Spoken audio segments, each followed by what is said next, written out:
Jadi di rombongan masnya itu saya lihat ada 2 perempuan, tapi perempuan ini aneh.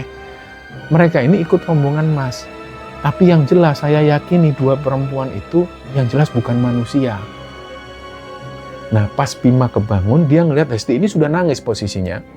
Hesti ini cerita, katanya dia ini baru saja ngelihat penampakan sosok kuntilanak. Tiba-tiba di obrolan itu Dina ini keluar tenda dan tiba-tiba nunjuk ke arah danau Taman Hidup. Terus Dina itu kayaknya ngomong seperti ini, apa memang di tengah danau itu ada bangunan candi ya? Jadi Bima dan Bram itu jalan menuju ke arah danau akhirnya. Dan disitulah Bima dan Bram ini ngelihat ada 2 sosok perempuan. Tapi anehnya 2 sosok perempuan ini mandi di tengah-tengah danau.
Bismillahirrahmanirrahim. Assalamualaikum warahmatullahi wabarakatuh. Sobat Kembara Sunyi dimanapun teman-teman berada. Pada kesempatan kali ini kami akan membagikan kisah yang dikirim oleh Sobat Kembara yang bernama Bima yang asalnya dari Solo. Sebelum kita masuk ke ceritanya, untuk teman-teman yang nonton tayangan ini dan belum subscribe, jangan lupa untuk subscribe lebih dulu agar channel Kembara Sunyi ini lebih berkembang lagi dan kami lebih bersemangat lagi dalam membuat konten-konten terbaru di Kembara Sunyi. Dan untuk teman-teman yang telah mendukung kami sejauh ini, kami mengucapkan terima kasih banyak. Semoga amal kebaikan teman-teman dibalas kebaikan berlipat oleh Allah Subhanahu wa Ta'ala.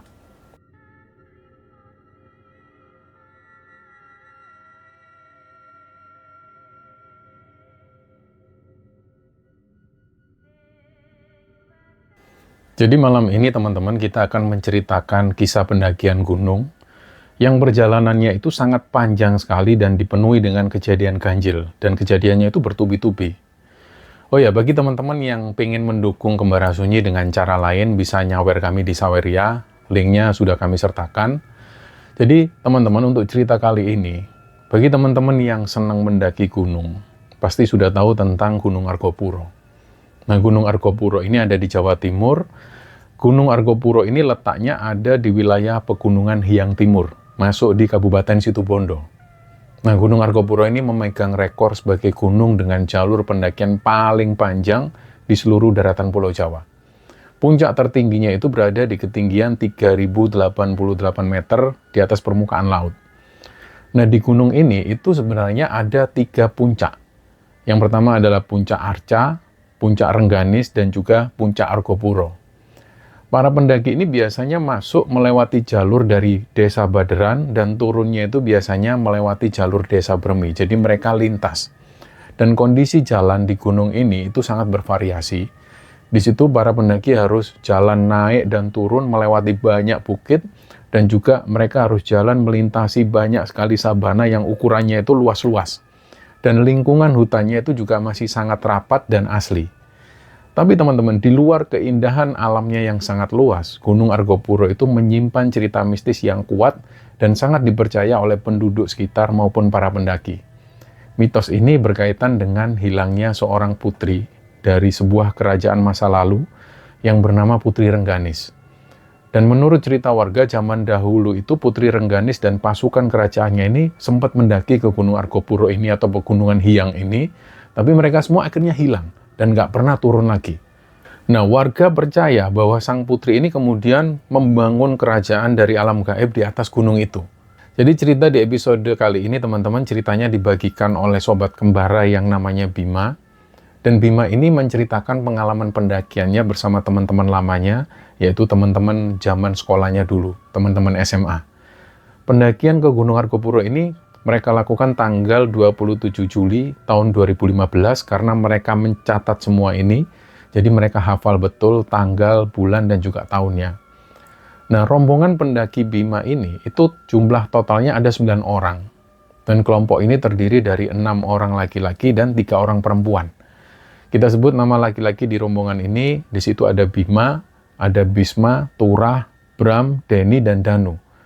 Terus yang ketiga orang perempuan di rombongan ini namanya Hesti, Dini, dan Dina. Dan disitulah persiapan fisik dan barang bawaan itu sudah mereka rencanakan. Dan ini sudah mereka rencanakan sejak lama karena mereka tahu jalur Argopuro itu sangat panjang dan pasti membutuhkan waktu berhari-hari. Jadi disitulah perjalanan mereka ini akhirnya dimulai hari Senin tanggal 27 Juli tahun 2015. Waktu itu sekitar jam 9 malam, rombongan Bima ini sudah kumpul lengkap di Terminal Tirtonadi Solo.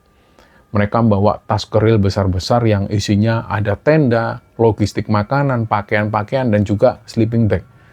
Nah, dari Terminal Tirtonadi Solo itu mereka naik bis dengan tujuan ke kota Surabaya dulu, dan harga tiket bus waktu itu sekitar Rp40.000 per orang.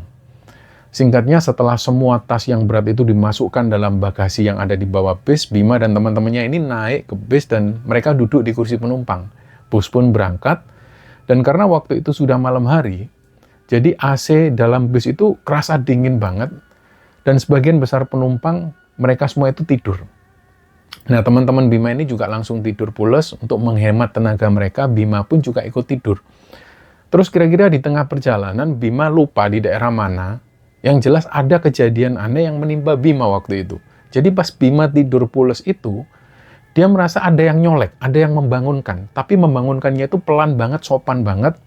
Ternyata di situ Bima ngelihat ada seorang bapak-bapak.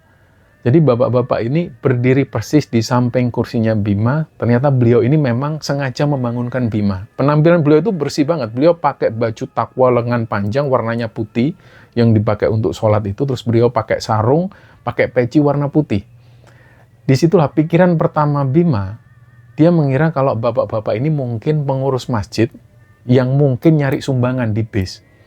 Nah, belum sempat Bima tanya, ternyata si bapak-bapak ini ngomong ke Bima, "Mas, ngapunten, mohon maaf ya. Saya mau tanya, masnya ini mau turun kemana? Terus mau kemana? Maaf saya tanya gini, karena saya mau ngomong sesuatu sama masnya." Nah, awalnya Bima ini juga agak heran loh, kenapa kok tiba-tiba ada bapak-bapak tersebut, gak kenal, tiba-tiba tanya ke Bima.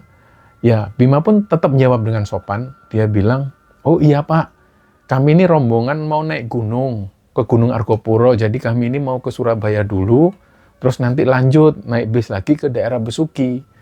Nah, bapak ini langsung mengucap, "La haula wala quwata illa billah." Terus beliau ini bilang, "Mohon maaf ya Mas, entah Mas ini percaya apa enggak, saya sendiri juga enggak kenal sama Masnya, tapi demi Allah semalam itu saya mimpi, saya itu ngelihat ada rombongan pendaki, kok saya ngelihat Masnya ini kayak orang yang ada di mimpi saya.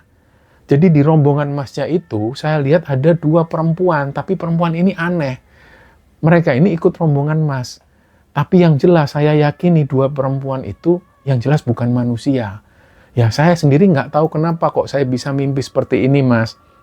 Tapi Masnya ini kalau nggak percaya mimpi saya juga nggak apa-apa. Wong Masnya juga nggak kenal saya. Nanti saya dikira orang gila yang ngarang-ngarang cerita. Tapi gini Mas, kondisi saya yang bisa ngelihat sesuatu seperti ini memang sudah lama. Saya itu sering ngelihat sesuatu yang nggak bisa dilihat orang lain. Mohon maaf loh ya kalau saya lancang ngasih tahu ini. Nah, Bima bingung pas dengar ucapan bapak-bapak itu, dia sempat mikir, ini gimana mungkin ada orang yang sama sekali nggak kenal dia, kok bisa beliau ini mimpi tentang rombongan Bima. Nah, ternyata ketika Bima ngobrol dengan si bapak-bapak ini, ada beberapa temannya Bima ini yang ikut dengar.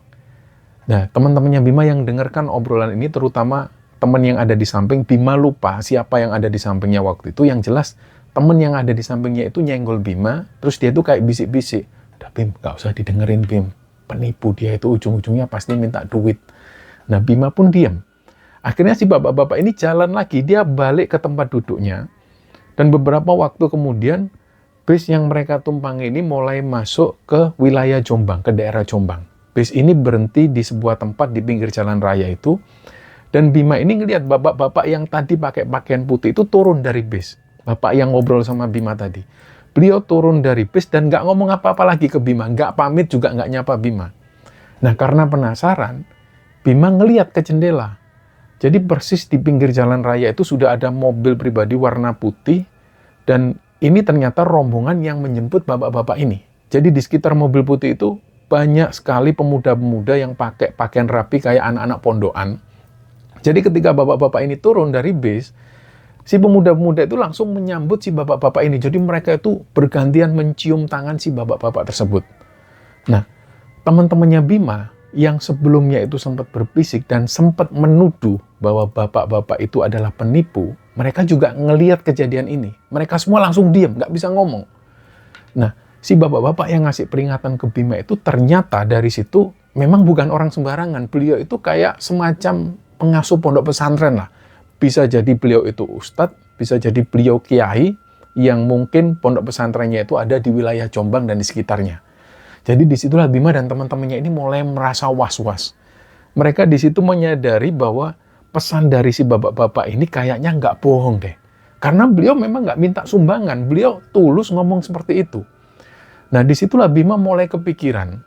Si bapak-bapak tadi itu bilang bahwa ada dua sosok perempuan yang ikut ke rombongannya, dan yang jelas dua sosok perempuan itu bukan manusia. Bima jadi mikir, ini rombongan cewek-cewek, di rombongannya itu ada 3 orang. Ada Hesti, Dina, dan juga Dini. Nah, terus siapa yang dimaksud oleh bapak-bapak itu? Dua sosok perempuan itu siapa?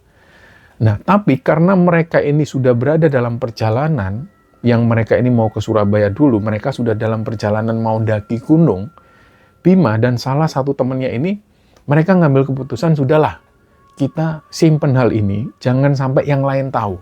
Mereka memutuskan untuk nggak cerita hal ini ke teman-teman yang lain, terutama teman-teman yang tadi itu tidur.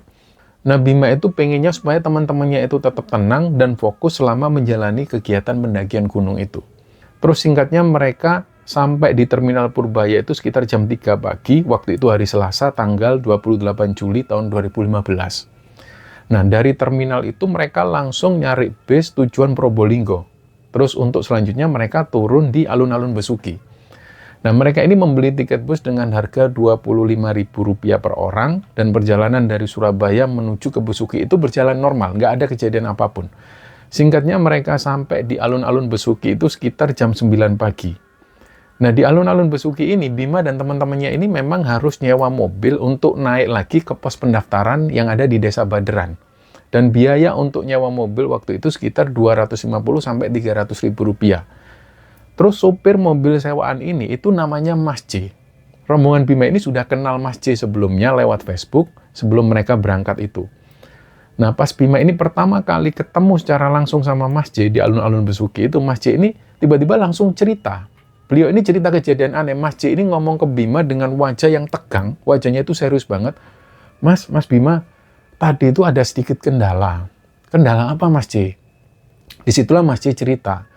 Jadi beliau bilang bahwa Mas J ini katanya sudah nunggu di alun-alun itu dari jam 7 pagi. Sekitar jam 8 pagi, ada rombongan pendaki yang datang. Mereka semua mendatangi Mas J, dan Mas J mengiranya kelompok yang datang ini adalah rombongannya Bima.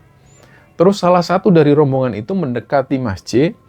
Beliau ini nyapa Mas J kayak sudah kenal. Dan si orang ini itu ngasih perintah ke Mas J. Orang itu bilang seperti ini, Mas J, sampean tolong antar teman saya dulu ya, yang 2 orang ini tolong antar dulu. Saya sama teman-teman yang lain ini masih nunggu jemputan dari teman kami yang lokasinya ada di daerah sini. Mas J waktu itu bener-bener kayak terhipnotis. Beliau ini nggak mikir sedikit pun, beliau juga nggak nanya apakah yang ngomong sama dia itu Bima atau enggak. Dia nurut. Dan dia sebelumnya sudah dijanjikan akan mengantar jumlah rombongan yang jumlahnya 9 orang. Tapi ini kok dia cuma disuruh nganter 2 orang perempuan. Nah, di situ Mas J nggak curiga sama sekali. Meskipun waktu itu dalam hati kecilnya Mas J ini ngerasa ada yang janggal, tapi Mas J ini tetap nurut dan tetap menyetujui permintaan dari seorang ini. Akhirnya 2 orang perempuan itu masuk ke mobilnya Mas J, mereka duduk di kursi penumpang belakang, dan mereka pun jalan. Jadi belum sempat jauh dari alun-alun Besuki itu, mobil Mas J ini berhenti karena waktu itu ada lampu merah. Dan kebetulan lampu merah itu posisinya persis di dekat masjid. Nah, kebetulan juga di dalam masjid itu pas lagi ada acara pengajian. Jadi ada suara orang yang lagi membacakan Quran, terus suaranya itu terdengar dari speaker masjid itu. Terdengar jelas banget pokoknya. Dan ketika mendengar bacaan Quran dari masjid itu, masjid ini tiba-tiba kayak tersadar. Dia itu langsung astagfirullahaladzim, aku ini di mana? Dia itu kayak orang linglung. Dia langsung istighfar dan seketika juga masjid ini ingat anak istrinya di rumah. Nah, karena merasa ada yang nggak beres, masjid itu langsung noleh ke kursi belakang. Pas masjid noleh ke belakang, dua sosok perempuan yang tadi duduk di belakang ini sudah nggak ada. Mobil masjid ini kosong. Nah, masjid di situ langsung merinding, dia pinggirkan mobilnya dan langsung masuk masjid. Beliau langsung ngambil wudhu dan sholat 2 rakaat. Beliau di situ sholat minta perlindungan kepada Allah. Disitulah masjid ini sebenarnya ketakutan karena ini masih pagi kok sudah diganggu sosok makhluk halus. Bima yang mendengar cerita ini, dia langsung merinding. Pikirannya itu langsung terhubung dengan pesan si bapak-bapak yang dia temui tadi di bis. Nah, sosok bapak-bapak yang bisa dibilang beliau kiai, pengasuh pondok itu, beliau mengatakan dengan jelas bahwa ada 2 sosok perempuan dari bangsa makhluk halus yang mengikuti rombongan Bima. Jadi Bima itu kayak berpikir, apa ini? Apa memang sosok perempuan yang dimaksud itu? Itu. Tapi Bima ini nggak ngomong ke siapapun, dia cuma noleh ke Bram dan Turah. Karena Bram dan Turah ini yang tahu tentang situasi waktu itu. Bram dan Turah sempat ngelihat sosok bapak-bapak pengasuh pondok pesantren tersebut. Jadi mereka bertiga langsung kayak saling ngelihat satu sama lain. Tapi Bima di situ memutuskan untuk nggak menceritakan hal ini lagi ke Mas J maupun ke teman-temannya. Jadi Bima cuma bilang, ya sudah mas, tapi sampean nggak apa-apa kan mas? Masih bilang, sudah mas, nggak apa-apa mas. Hal kayak gitu tuh biasa, saya malah lebih sering diganggu sama hal-hal yang lebih parah dari itu. Ya mungkin saya saja yang sial, mungkin saya kurang sodako. Nah, akhirnya setelah ngomong seperti itu, semua barang bawaan ini dimasukkan ke mobilnya Mas J, dan rombongan Bima dan teman-teman ini naik dan berangkat menuju ke pos pendaftaran di Desa Baderan. Perjalanan waktu itu memakan waktu sekitar 1 jam lebih, terus mereka pun sampai di pos pendaftaran Baderan itu sekitar jam 10-an pagi. Di sana mereka langsung lapor ke petugas, ngurus surat izin masuk, dan bayar biaya retribusi. Nah, waktu itu biaya masuk Gunung Argopuro ini dihitung per hari, karena mereka ini akan mendaki selama beberapa hari, jadi ya mereka harus mengeluarkan biaya total sekitar Rp150.000 per orangnya. Terus setelah selesai ngurus perizinan itu, mereka memutuskan untuk nggak langsung mendaki hari itu juga. Jadi mereka memilih untuk istirahat dulu di area pos pendaftaran Baderan itu, dan mereka akan memulai pendakian keesokan harinya. Nah, suasana di Desa Baderan itu sejuk sekali dan warga yang tinggal di sana itu bersikap ramah kepada pendaki. Singkatnya, ketika mereka berada di pos Baderan itu, sore harinya, teman-teman yang perempuan, teman-teman yang cewek-cewek ini, mereka itu pergi katanya mau cari nasi. Mereka mau beli nasi ke sebuah warung lah. Pokoknya warungnya ini lokasinya nggak jauh dari pos pendaftaran itu. Terus nggak lama kemudian, Bima dan teman-teman yang cowok itu nyusul ke warung itu. Mereka juga ikut makan. Makanan di warung itu disajikan dengan lauk yang sederhana tapi rasanya enak banget, dan ibu-ibu penjual nasi itu orangnya ramah dan kayak ngajak ngobrol mereka. Jadi beliau itu pakai bahasa Indonesia dengan logat Madura. Terus ibu-ibu penjual nasi itu kita sebut saja namanya Bu Kemi. Bu Kemi ini cerita bahwa beliau itu memang lahir dan besar di Desa Baderan itu. Beliau sudah tahu betul kondisi di sekitar Gunung Argopuro. Nah, Bu Kemi ini sempat menceritakan peristiwa mistis yang pernah dialami oleh ayah kandungnya sendiri. Jadi ayah kandung Bu Kemi ini namanya Pak Mun, dan peristiwa itu terjadi dialami oleh Pak Mun ketika Bu Kemi ini masih berumur sekitar 9 tahunan. Pak Mun ini adalah seorang petani. Suatu hari katanya Pak Mun itu pergi ke ladang yang lokasinya ini kebetulan berdekatan dengan pintu masuk hutan Gunung Argopuro. Biasanya Pak Mun itu selalu pulangnya ke rumah ini selalu pas duhur atau setelah duhur. Tapi hari itu nggak tahu kenapa Pak Mun ini nggak pulang-pulang. Ternyata Pak Mun di sana itu ketiduran di ladangnya dan beliau baru bangun itu pas sore hari menjelang maghrib. Nah, pas Pak Mun kebangun itu, Pak Mun kaget dan beliau langsung cepet-cepetan pulang ke rumah. Tapi sebelum beliau ini sampai rumah, di tengah hutan itu kondisi jalan ini sudah gelap karena sudah keburu malam. Jadi Pak Mun itu jalan sendirian, menuruni jalan setapak, terus tiba-tiba di depan Pak Mun persis, beliau ngelihat ada seekor macan kumbang atau macan yang warnanya hitam itu, Nah, macan kumbang ini berdiri persis di tengah jalan di hadapan Pak Mun, kayak menghalangi jalannya Pak Mun. Pak Mun di situ badannya nggak bisa gerak. Ini untuk pertama kalinya beliau ngelihat hewan buas, yaitu macan kumbang. Dan selama beberapa detik, Pak Mun dan macan kumbang itu sempat saling menatap satu sama lain, sempat saling lihat. Setelah itu macan kumbang ini pun belok, dia masuk ke hutan. Pak Mun langsung duduk lemes, karena langsung badannya itu lemes. Dan nggak lama setelah macan kumbang itu pergi, Pak Mun dengar ada suara nenek-nenek yang manggil dia. Nggak tahu manggilnya apa, pokoknya kelihatan banget kalau manggil Pak Mun. Pak Mun akhirnya noleh, beliau ngelihat nenek-nenek itu dan Pak Mun ini nyapa dengan bahasa Madura. Tapi sosok nenek-nenek itu kayak nggak paham bahasa Madura. Nah, Pak Mun pun batin dalam hati, ini kalau orang ini atau si nenek-nenek ini nggak bisa diajak ngomong bahasa Madura, berarti bukan penduduk desa sekitar. Terus akhirnya nenek-nenek ini mendekat. Beliau itu ngasih bungkusan. Bungkusan itu kayak dibungkus daun pisang, itu diserahkan ke Pak Mun. Pak Mun menerima bungkusan itu dan beliau mengucapkan terima kasih. Setelah itu nenek-nenek ini pergi. Jadi Pak Mun ini nggak sempat mikir ini sosok nenek-nenek ini siapa, jam segitu kok masih ada di tengah hutan. Pak Mun nggak sempat mikir itu karena beliau panik. Akhirnya Pak Mun melanjutkan perjalanan pulang ke rumah dan sesampainya di rumah barulah Pak Mun itu gemeteran. Beliau ceritakan hal ini kepada keluarganya, termasuk waktu itu Bu Kemi sempat mendengar. Jadi disitulah Pak Mun baru mikir, itu tadi siapa kok ada sosok nenek-nenek di tengah hutan, di jam seperti itu yang ngasih aku bungkusan. Nah, kemudian keluarga Pak Mun itu buka bungkusan daun pisang itu, ternyata di dalam daun pisang itu ada kayak semacam kayak telur ulat sutra, terus di dalamnya lagi ada potongan-potongan logam emas, ukurannya kecil-kecil. Nah, potongan logam emas itu sempat disimpan oleh keluarganya Pak Mun. Sampai Bu Kemi dewasa pun, potongan emas ini masih ada. Dan beberapa tahun ketika Bu Kemi ini sudah dewasa, emas pemberian sosok nenek-nenek misterius itu akhirnya dijual untuk tambahan biaya merenovasi rumah mereka. Nah, singkatnya setelah Bima dan teman-teman mendengar cerita dari Bu Kemi, akhirnya di situ mereka seolah-olah membayangkan bahwa Gunung Argopuro ini memang mistis, memang wingit dari dulunya.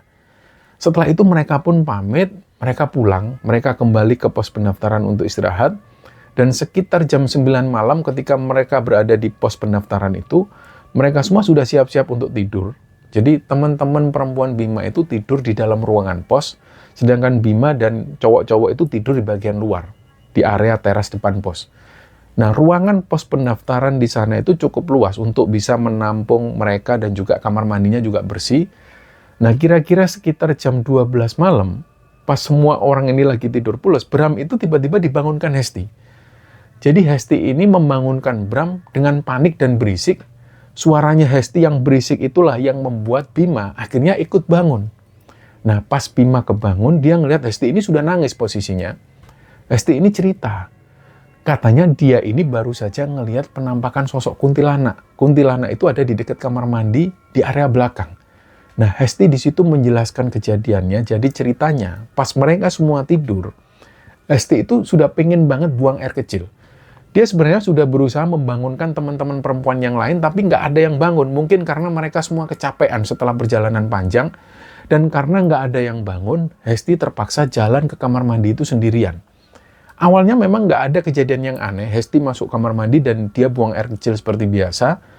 Tapi pas dia ini buka pintu kamar mandi dan dia mau jalan menuju ke ruangannya, dia ngelihat di sebelah kiri ada sosok perempuan yang berdiri persis di samping kamar mandi itu.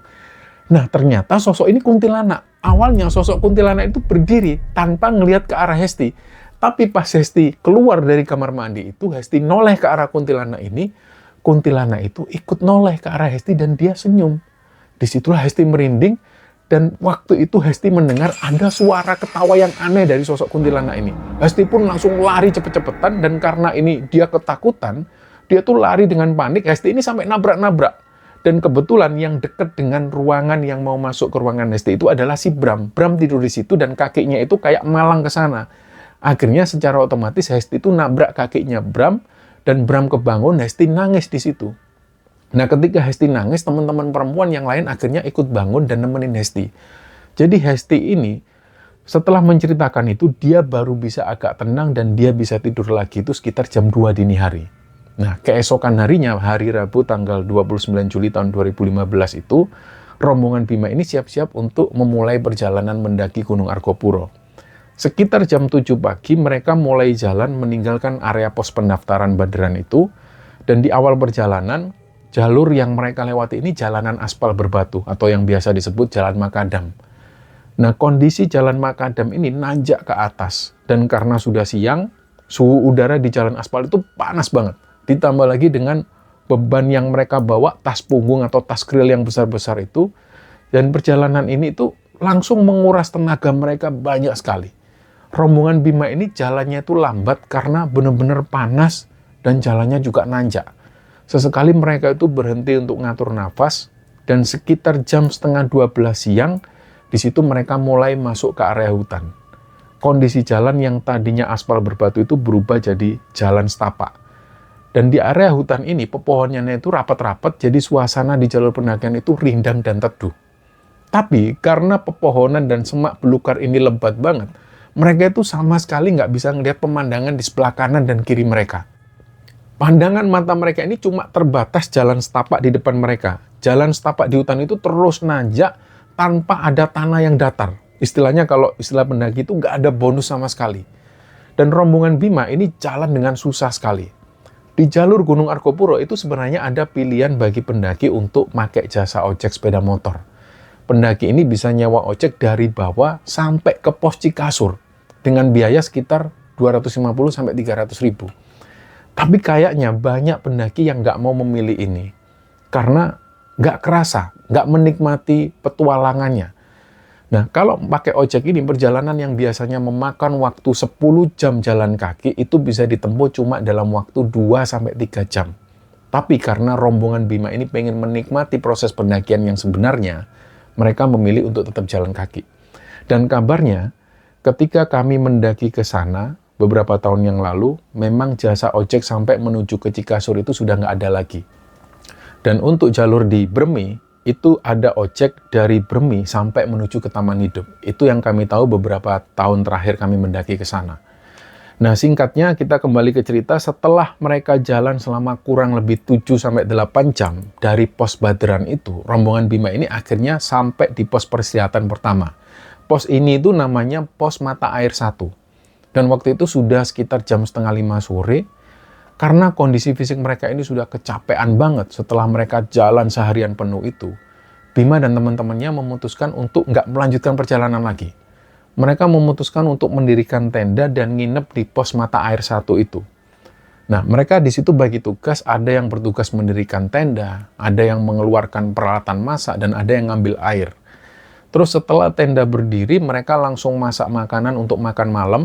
Dan setelah makan malam selesai, mereka istirahat di sekitar tenda. Awalnya, suasana di sekitar tenda itu normal. Ya, mereka ngobrol-ngobrol santai, ngilangin capek. Tapi pas mulai masuk sore ke malam, atau lebih tepatnya pas menjelang maghrib itu, keanehan ini mulai terjadi. Pas mereka lagi duduk, mereka itu dengar ada suara dari arah bawah jalur pendakian. Jadi suaranya itu kayak ada beberapa orang yang lagi teriak-teriak. Kayak semacam rombongan pendaki yang baru naik lah. Tapi suara teriakannya itu nggak jelas memang.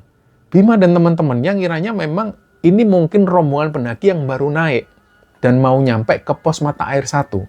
Jadi Bima dan teman-temannya nunggu rombongan tadi. Tapi setelah mereka tunggu bahkan lebih sampai dari 1 jam, nggak ada satupun pendaki yang muncul dan suaranya ini sudah hilang. Jalan setapak itu tetap kosong dan sepi sampai saking penasarannya karena sudah nunggu 1 jam rombongan ini nggak muncul. 2 orang teman Bima ini turun ke bawah nyari. Mungkin mereka ngecamp di jalanan atau di jalur yang menuju ke pos Mata Air 1 dicari. Sampai mereka kembali ke bawah, mereka nggak menemukan pendaki. Akhirnya kembali lagi lah mereka. Dan ketika sudah malam itu, beberapa orang dari rombongan Bima ini, mereka menyempatkan untuk sholat di dekat tenda. Dan pas mereka sholat itulah, ada gangguan suara yang muncul lagi. Jadi ceritanya Bima dan teman-temannya ini mendengar jelas pas mereka sholat, ada suara laki-laki yang ketawa. Suara ketawanya itu aneh, karena ketawanya itu kayak lagi ngetawain orang-orang yang lagi sholat ini. Jadi ketika mereka atau imamnya membaca waladolin amin, ini suara cowok ketawa, kakak, kayak menertawakan. Nah, teman-teman Bima yang waktu itu nggak ikut sholat, mereka juga dengar suara cowok yang ketawa ini.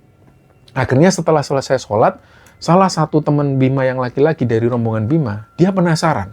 Dia langsung ngambil senter dan ngecek. Dia nyari di sekitar area yang gelap di dekat tenda mereka. Akhirnya setelah dicari kemanapun, nggak ada sosok laki-laki tersebut. Nah, disitulah mereka memutuskan untuk nggak membahas lebih lanjut tentang suara misterius tadi. Mereka masuk ke tenda masing-masing dan berusaha untuk tidur. Tapi sekitar jam 11 malam, pas sebagian dari mereka ini belum tidur, mereka itu dengar ada suara hewan. Jadi dari arah luar tenda mereka mendengar kayak suara anjing yang melolong. Suara lolongan anjing itu melengking banget. Dan nggak lama setelah suara anjing yang melolong itu hilang, tiba-tiba muncul angin. Awalnya anginnya itu biasa. Anginnya itu biasa, sempat menggerakkan beberapa dahan. Terus tiba-tiba anginnya itu berubah jadi kencang. Jadi hampir mirip kayak badai. Sampai-sampai tenda mereka itu kayak digoyang-goyang dengan angin ini. Untungnya kejadian itu nggak lama. Dan suasananya sepi lagi. Disitulah rombongan Bima nyoba tidur. Sekitar jam 2 dini hari, tiba-tiba suara lolongan anjing yang melengking itu kedengeran lagi. Bima dan teman-temannya sempat mengabaikan suara lolongan anjing itu. Mereka tetap berusaha merem. Tapi setelah suara lolongan anjing yang kedua itu berhenti, ada suara lain yang muncul. Jadi mereka dengar ada suara perempuan yang jerit kencang banget. Kok teriak. Seolah-olah perempuan itu benar-benar persis di samping tenda mereka. Dan karena suara jeritan perempuan ini kencang banget, di situ Hesti, Dini, dan Dina, rombongan yang cewek-cewek ini langsung nangis ketakutan. Mereka nangis di dalam tenda dan nggak berani keluar. Akhirnya di situ 2 orang teman laki-laki dari rombongan ini langsung ngambil sajamnya. Mereka ambil pisaunya, terus buka pintu tenda dan keluar. Mereka cari sumber suara jeritan tadi. Dan mereka yakin kalau itu tadi adalah suara perempuan yang mungkin niat jahat. Mungkin ada beberapa orang yang niat jahat. Mereka pikirnya ada pencuri. Atau mungkin ada orang iseng yang sengaja teriak untuk mengalihkan perhatian mereka. Terus kemudian mereka ini nyuri barang berharga yang posisinya ada di luar tenda. Tapi ketika 2 teman Bima itu berada di luar dan mereka mencari, menyorotkan senter mereka ke sekitar tenda, mereka nggak lihat siapapun. Mereka nggak tahu siapa perempuan yang teriak kencang di tengah hutan jam 2 dini hari itu. Akhirnya 2 teman Bima masuk lagi ke tenda, mereka nggak bisa ngomong apapun, mereka semua berjaga sampai pagi. Dan akhirnya paginya, hari itu hari Kamis tanggal 30 Juli, mereka melanjutkan pendakiannya lagi. Mereka mulai jalan meninggalkan pos mata air 1 itu sekitar jam 9 pagi, dan sebelum berangkat itu mereka memutuskan membuang sebagian persediaan air minum. Ini mereka lakukan untuk mengurangi beban tas mereka dan menghemat tenaga mereka. Kenapa mereka berani membuang air? Karena tujuan mereka selanjutnya ini adalah pos mata air 2, di mana di situ mereka juga bisa ngambil air bersih lagi. Dan setelah jalan menanjak selama hampir 3 jaman, rombongan itu akhirnya sampai di pos mata air 2, itu sekitar jam 11 lebih. Nah, di lokasi pos mata air 2 itu, sumber airnya itu lebih besar, dan airnya lebih deras dibanding air di pos sebelumnya. Dan untuk ngambil air itu mereka harus jalan kaki keluar dari jalur utama pendakian kurang lebih sekitar 10 menitan. Dan setelah sampai di sumber air, mereka langsung ngisi semua botol dan jerigen kosong itu diisi semua untuk persediaan air minum. Setelah ngisi air, mereka sholat, terus kemudian rombongannya ini melanjutkan perjalanan sekitar jam setengah 1 siang. Nah, kondisi jalan yang mereka lewati ini jalur di punggungan bukit. Di sebelah kanan dan kiri jalan setapak yang mereka lewati itu sudah jurang. Pas jalan melewati punggung bukit itu, mereka sempat ngelihat banyak sekali monyet-monyet liar yang berkeliaran di atas pohon. Di situ mereka terus jalan dan target tujuan mereka selanjutnya adalah Cikasur. Jarak dari pos mata air 2 menuju ke Sabana Cikasur ini lumayan jauh. Tenaga Bima dan teman-temannya ini benar-benar terkuras waktu itu. Dan setelah jalan selama berjam-jam, dan disitulah mereka ngelihat aliran sungai Kolbu yang berada di Cikasur. Mereka lihat dari kejauhan dan mereka seneng banget. Akhirnya sebentar lagi mereka sampai Cikasur. Dan mereka pun menyeberangi aliran sungai itu dengan cara melompat melewati bebatuan yang ada di sungai. Setelah nyebrang itu mereka jalan lagi naik sedikit ke arah bukit untuk nyari tanah yang agak datar. Dan akhirnya mereka sampai di area datar dekat sungai di Cikasur dan mereka mendirikan tenda di sana. Waktu itu sekitar jam setengah 6 sore, jadi sudah mulai gelap. Jadi jarak tempuh perjalanan mereka dari pos mata air 2 menuju ke Cikasur itu memakan waktu 5-6 jam perjalanan. Dan setelah tenda berdiri, kondisi sudah benar-benar gelap, mereka masak makanan di situ, mereka makan malam bareng-bareng, mereka ngobrol, bercanda, dan duduk santai di tenda sambil cerita-cerita. Sekitar jam 10 malam, mereka semua akhirnya tertidur. Nah, di lokasi Cikasur ini, rombongan Bima itu sama sekali nggak mengalami gangguan aneh. Nggak ada kejadian mistis apapun seperti malam-malam sebelumnya. Akhirnya, keesokan paginya, hari Jumat tanggal 31 Juli itu, sekitar jam 9 pagi mereka langsung berkemas-kemas dan mereka melanjutkan perjalanan. Tujuan mereka kali itu adalah lokasi yang bernama Cisentor. Dan sepanjang perjalanan menuju ke Cisentor itu, jalan setapak yang mereka lewati itu kayak membelah hamparan sabana rumput yang indah banget. Setelah melewati aliran mata air, rombongan ini akhirnya sampai di daerah Cisentor persis jam 1 siang. Disitulah mereka mendirikan sholat, mereka sholat jamak duhur dan asar, terus mereka makan siang bareng. Dan di Cisentor ini teman-teman, memang di situ ada gubuk kecil, yang gubuk ini terbuat dari kayu. Gubuk ini biasa digunakan pendaki untuk istirahat, dan ada beberapa orang juga yang ngecamp di situ. Tapi ada juga aliran sungai di sini, tapi airnya itu berbeda dengan air yang ada di Cikasur. Kalau air yang ada di Cikasur itu bersih dan aman untuk diminum, aliran air di Cisentor itu punya bau belerang yang agak pekat. Dan karena di situ mereka mikirnya kandungan belerang di sungai itu agak pekat, jadi mereka nggak meminum air tersebut. Mereka di situ cuma cuci muka dan basuh badan dan mereka wudhu. Sekitar jam 1:30 siang, mereka melanjutkan perjalanan lagi ke lokasi berikutnya, yaitu Rawa Embe. Nah, di jalur menuju Rawa Embe ini, para pendaki itu harus jalan dengan sangat hati-hati sekali. Karena di sisi kanan dan kiri jalur setapak itu banyak ditumbuhi tanaman liar. Yang warga lokal itu atau para pendaki di sana menyebutnya dengan tanaman jancuan. Kenapa tanaman ini dinamakan tanaman jancuan? Karena tanaman ini berbahaya karena durinya itu panjang dan tajam banget. Duri tanaman jancuan ini bisa nembus jaket pendaki yang tebal, bahkan bisa merobek jaket. Kalau kulit manusia misalnya kena duri ini, kulitnya itu bisa langsung gatal-gatal, bisa perih dan bisa panas. Nah, Bima dan teman-temannya jalan pelan menghindari tanaman itu dan mereka terus jalan melewati sabana. Dan akhirnya mereka sampai di Rawa Embe sekitar jam 4:30 sore. Terus di Rawa Embe itu, mereka mengeluarkan botol lagi, mereka mengeluarkan jerigen untuk mengambil persediaan air bersih lagi. Rombongan ini nggak mendirikan tenda di lokasi Rawa Embe, karena Bima dan teman-teman sudah sepakat bahwa lokasi mereka berkemah selanjutnya adalah di area Sabana Lonceng. Sabana Lonceng ini juga sering disebut sebagai area pertigaan puncak. Dan karena waktu itu sudah mulai gelap, setelah ngambil air ini mereka langsung jalan cepat menuju ke pertigaan Sabana Lonceng. Kondisi jalan dari Rawa Embe menuju ke Sabana Lonceng ini memang lumayan sulit. Jalurnya itu terus nanjak dan dipenuhi dengan batu-batu dan berdebu juga. Mereka di situ harus ngatur nafas dan terus jalan meskipun mereka kecapean sebenarnya. Jadi rombongan Bima ini baru sampai di area pertigaan puncak itu jam 7 malam. Kondisi sudah benar-benar gelap, mereka langsung bagi tugas membangun tenda, mereka ada yang nyalakan kompor untuk masak makan malam. Setelah mereka makan dan sholat itu sekitar jam 8:30 malam, mereka mengevaluasi kegiatan hari itu. Dan karena malam itu mereka di area yang terbuka dan dekat dengan puncak, Bima dan teman-teman memutuskan untuk nggak langsung tidur lebih dulu. Mereka pengen kumpul-kumpul, mereka pengen ngobrol sambil minum kopi, menikmati suasana yang ada di sana. Mereka santai-santai dan mereka main remi. Tapi pas mereka lagi asik main remi itu, tiba-tiba ceritanya ada satu kartu remi, yang kartu remi ini hilang. Jadi mereka itu memainkan sebuah permainan di mana kartu remi ini dibutuhkan dan kartunya itu hilang. Padahal kartu ini masih baru. Nah, Bima dan teman-temannya sempat bingung. Mereka nyari kartu yang hilang itu di sekitar tempat duduk, nyari di bawah meja.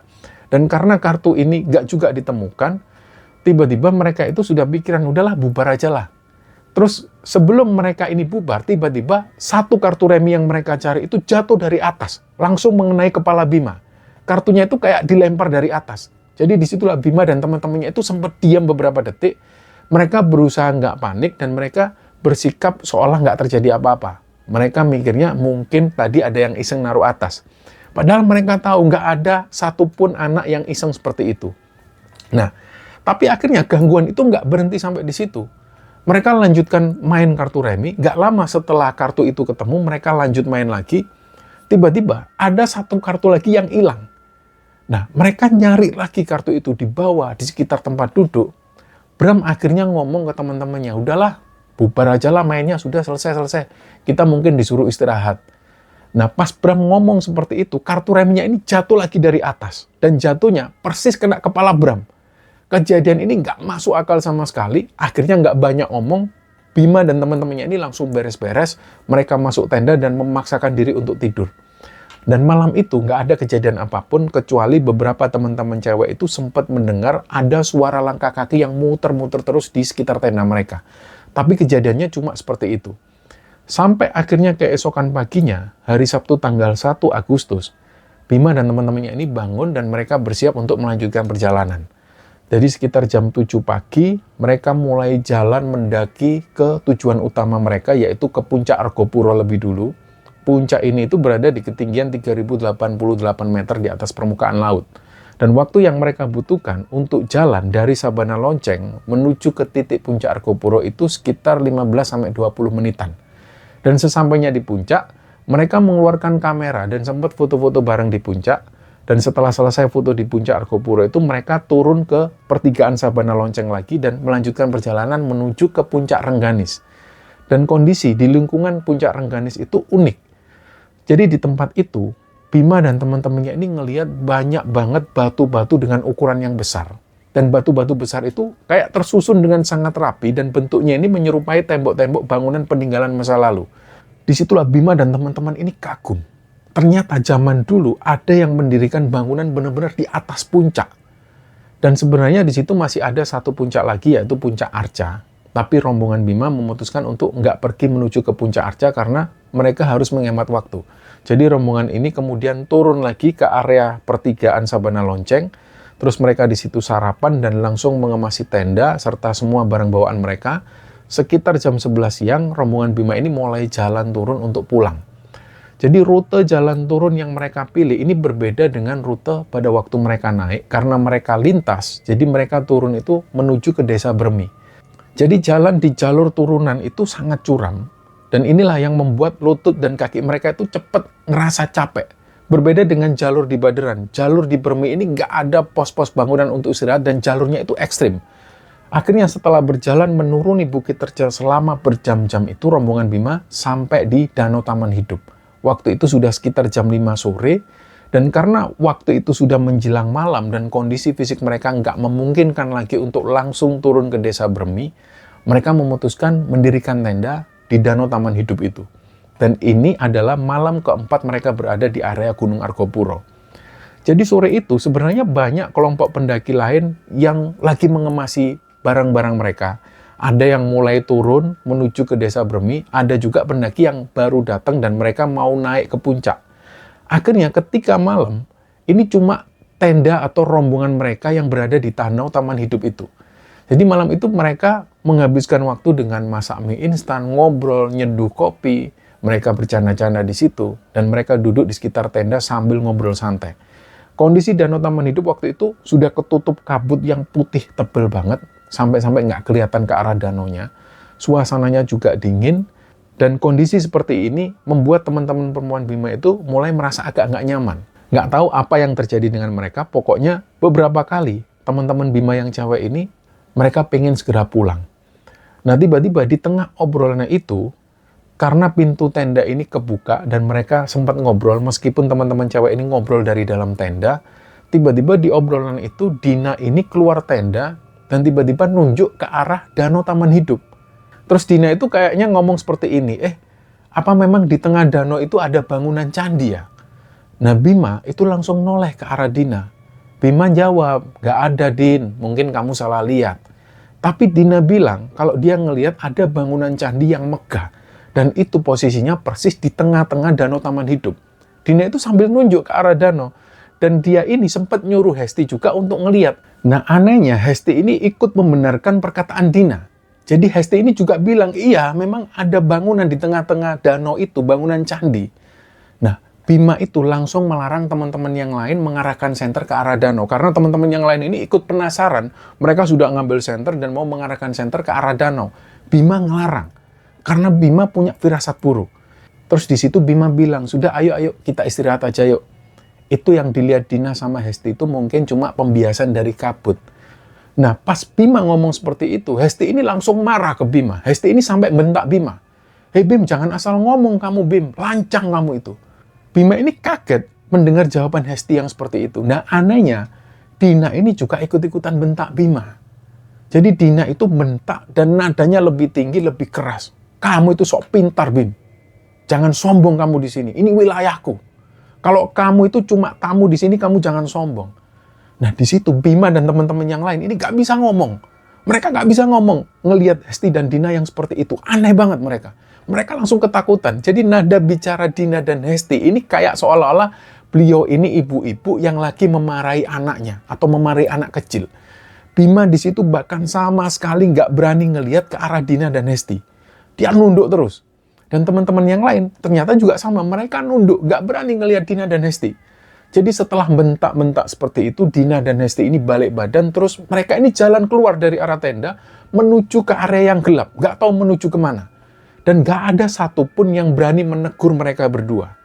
Setelah Dina dan Hesti ini jalan agak jauh, Bima akhirnya nyuruh salah satu temannya untuk nyusul Dina dan Hesti. Tapi semua teman-teman ini gak merespon, mereka takut. Akhirnya Bima yang ambil senter, dia keluar, dia nyari Dina dan Hesti. Pas Bima menyorotkan cahaya senternya ke arah jalan, dia nggak bisa ngelihat Dina dan Hesti lagi. Nggak tahu mereka ini kemana. Dan nggak lama, Bram ternyata ikut nyusul Bima. Bram ikut nyusul Bima, akhirnya Bima dan Bram ini sama-sama mencari Dina dan Hesti. Jadi Bima dan Bram itu jalan menuju ke arah danau akhirnya. Dan disitulah Bima dan Bram ini ngelihat ada dua sosok perempuan. Sekilas, bentuk fisik dari dua sosok perempuan ini sama kayak Hesti dan Dina. Tapi anehnya, dua sosok perempuan ini mandi di tengah-tengah danau. Dan mereka benar-benar mandi di tengah danau malam hari yang suhunya begitu dingin. Disitulah Bima ngelarang Bram untuk menyorotkan senter ke arah dua sosok perempuan itu. Tapi Bram ini ngomong ke Bima, Mas. Itu kayaknya bukan Hesti sama Dina, Mas. Karena baju yang mereka pakai itu beda. Bima akhirnya ngelihat lebih teliti ke arah danau, memang benar. Jadi dua sosok perempuan yang lagi mandi di tengah danau itu mereka pakai pakaian sejenis kain sutra yang warnanya itu warna putih tulang. Padahal pakaian terakhir yang dipakai Dina dan Hesti sebelum mereka keluar tenda itu mereka pakai jaket gunung yang tebal. Disitulah Bima langsung ngajak Bram untuk menjauh. Bima ngomong gini ke Bram, "Udah Bram, ayo kita balik dulu ke tenda Bram."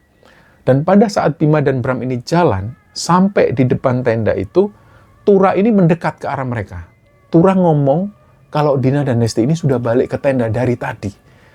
Kata Tura, Dina dan Hesti ini bahkan sudah tidur dalam tenda.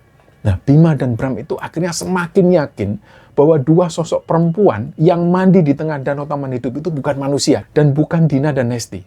Mereka juga sadar bahwa mungkin peringatan bapak-bapak yang ada di base itu terbukti sekarang. Bahwa ada dua sosok perempuan yang bukan dari golongan manusia, yang mengikuti rombongan mereka bahkan sampai ke danau Taman Hidup. Nah, akhirnya Bima nggak membahas kejadian itu lagi, sampai keesokan paginya di hari Minggu tanggal 2 Agustus, rombongan Bima ini bangun dan mereka pun siap untuk turun kembali ke desa Bremi. Anehnya, ketika bangun itu, Dina dan Hesti ini, mereka berdua itu nggak membahas sama sekali perihal semalam. Jadi kayak seolah-olah mereka berdua itu nggak melakukan hal itu. Hesti dan Dina ini cuma bilang kalau semalam mereka itu tidur pules banget dan rasanya hangat di dalam tenda. Padahal yang lain itu merasakan semalam itu dingin banget. Dan ketika Hesti dan Dina ini nggak membahas hal itu, mereka semua termasuk Bima ini juga nggak mau membahas hal itu lagi. Dan setelah sarapan selesai, mereka langsung bongkar tenda dan langsung memasukkan semua peralatan. Dan karena semua bahan makanan sudah habis dimasak, beban tas mereka ini sebenarnya sudah jauh lebih ringan kalau dibandingkan ketika mereka pertama kali mendaki ke Gunung Argopuro. Disitulah mereka mulai jalan turun meninggalkan area Danau Taman Hidup, dan perjalanan turun dari danau itu menuju ke area base camp bisa dibilang agak lumayan mudah untuk dilewati. Kondisi medan tanah di jalur itu lumayan agak landai dan nggak terlalu curam. Ini menurut Bram dan teman-teman. Sepanjang perjalanan turun ini, pemandangan di sekitar jalur pendakian juga mulai sudah berubah. Kalau sebelumnya mereka melewati hutan lebat dan padang-padang sabana, waktu itu vegetasi pohon-pohon karet itu mendominasi pemandangan di perjalanan turun ini. Dan disitulah pohon karet ini menandakan bahwa mereka sudah keluar dari zona hutan liar dan mulai memasuki area perkebunan yang dekat dengan pemukiman penduduk. Udara juga rasanya itu lebih hangat. Rombongan Bima jalan tanpa berhenti dan alhamdulillah perjalanan mereka ini berjalan dengan lancar tanpa ada gangguan mistis atau masalah fisik lainnya. Akhirnya rombongan ini pun sampai di basecamp Bremi itu sekitar jam 1 siang.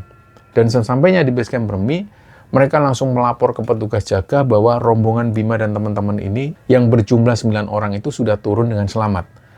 Nah, di basecamp tersebut mereka menyempatkan diri untuk istirahat sebentar, mereka bersih-bersih badan dan mengganti pakaian mereka yang kotor dengan pakaian yang bersih. Terus karena mereka semua harus segera kembali ke aktivitas masing-masing, rombongan mereka nggak mau buang-buang waktu. Setelah beristirahat cukup, mereka langsung pulang kembali ke Solo. Dan perjalanan pulang itu mereka masih harus naik transportasi umum dan harus pindah-pindah kendaraan. Jadi dari desa Bremi mereka naik angkutan menuju ke jalan raya utama. Setelah itu mereka naik lagi bis ke jurusan Probolinggo. Singkatnya, mereka ke Surabaya dan langsung ke Solo. Jadi kalau dihitung, rombongan mereka ini membutuhkan estimasi waktu sekitar total 5 hari di atas gunung. 3 hari jalan naik ke puncak dan 2 hari untuk jalan turun kembali ke base camp. Tingkat kesulitan fisiknya juga sangat tinggi, belum lagi ditambah dengan teror gangguan mistis yang mereka alami setiap malam.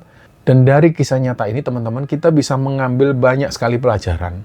Jadi bagi kalian yang mungkin punya rencana atau keinginan untuk mendaki ke Gunung Argopuro, ada beberapa pesan dan juga tips penting yang harus kalian perhatikan baik-baik. Yang pertama, perhatikan persiapan fisik dan mental kalian. Gunung Argopuro ini adalah gunung dengan jalur pendakian paling panjang di seluruh Pulau Jawa. Waktu tempuh normal untuk mendaki dan turun lagi itu membutuhkan waktu sekitar 4-5 harian perjalanan. Jadi kalian harus wajib melakukan olahraga fisik lebih dulu secara rutin. Ini harus dilakukan jauh-jauh hari sebelum jadwal keberangkatan. Mental kalian juga harus kuat. Karena jalur di Argopuro ini sepi, panjang, dan benar-benar melelahkan, di sana kalian jangan panik dan jangan egois terhadap anggota rombongan kalian sendiri. Kedua, lakukan persiapan perlengkapan yang sangat memadai. Dan teman-teman, semoga kisah ini bisa kita ambil hikmah dan bisa kita ambil pelajaran. Mohon maaf jika ada salah-salah kata. Wassalamualaikum warahmatullahi wabarakatuh.